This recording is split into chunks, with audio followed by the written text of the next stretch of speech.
Jim and I wanted to make a video.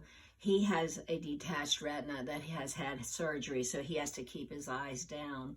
But he had symptoms 5 days before this happened to him, and we just wanted to, why don't you say what your symptoms were? Well, last Thursday I noticed a whole bunch of dark spots on this right eye. If I would close my left eye, I didn't see them, but when I opened my right eye, I saw them there, and I thought they were just floaters or something, and I didn't know how serious they were, and unfortunately we were traveling at the time, so I couldn't just run to the doctor.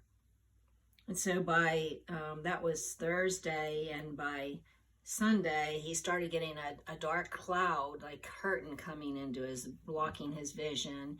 Went to the doctor on Monday. They said he had detached retina. So in his right eye, he actually had 2 detached retinas.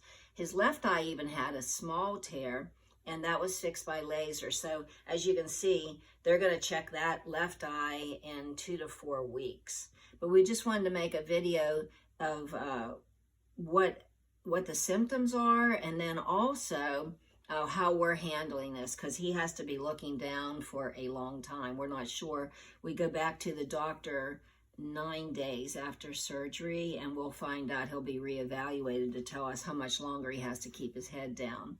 So if this video could help anybody, we want to put that out there. There's certain tricks we've found that makes this a little bit easier, looking down all the time.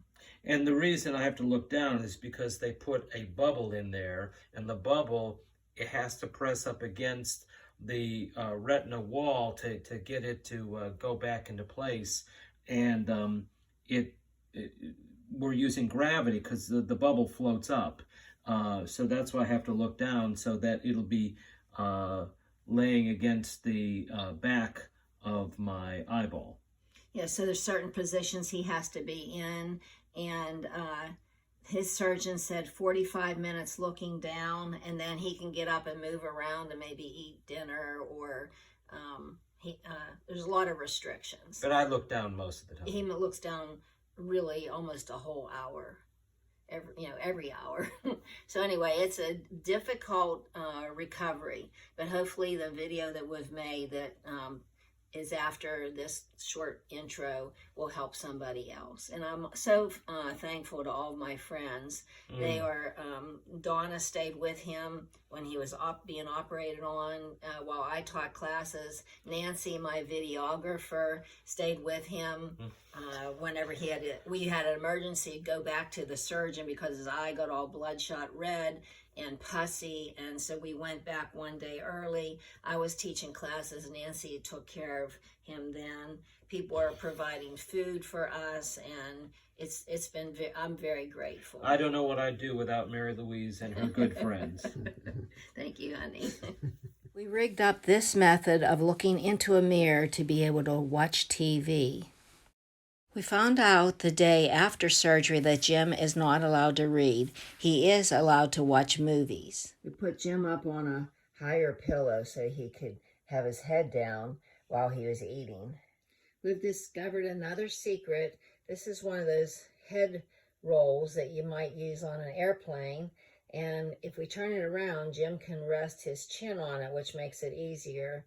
So he is listening to a podcast in his bed, and I wanted to show you that I am actually sleeping on the floor here. There's my pillow and my blankie because I don't want to let him be alone at nighttime, so that's where I'm sleeping. It reminds me of when my children were little and they were sick. I would always sleep on the floor outside their bed. Here's another idea we came up with.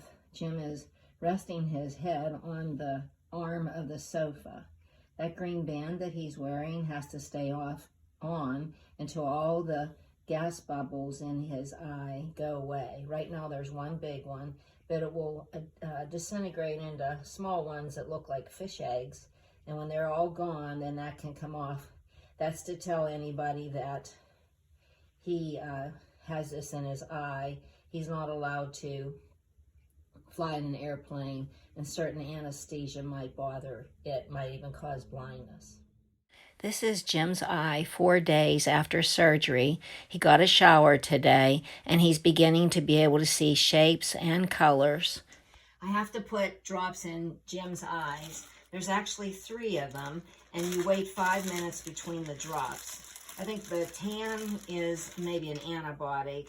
The pink is a steroid.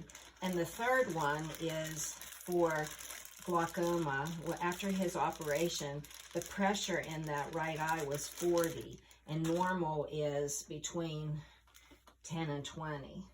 So tan goes first. I usually shake it a little bit. We just pull this down. Has to keep this shield on for a week after surgery.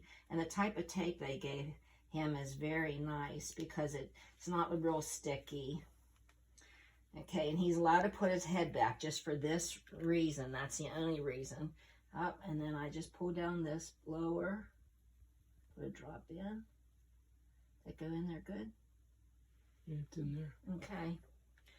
And then we have to wait 5 minutes. Okay, well, I'm grateful that on my visit back to the doctor 2 days after the surgery, that my eye pressure was down. It had been 40, was down to 23, and that's good. So apparently the medicine for the temporary glaucoma has been working, so that's good.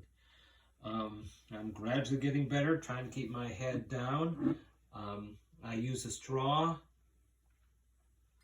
to drink so that I can keep my head down. I don't have to tilt the glass back.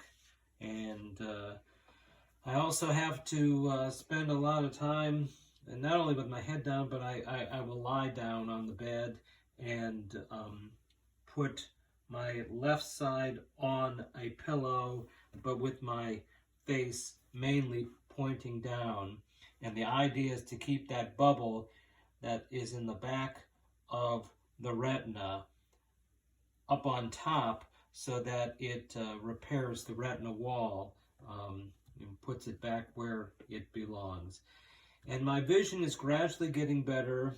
When Mary Louise takes the shield off and puts drops in, I'm seeing shapes and colors and so forth, and it's gradually getting better. So far so good.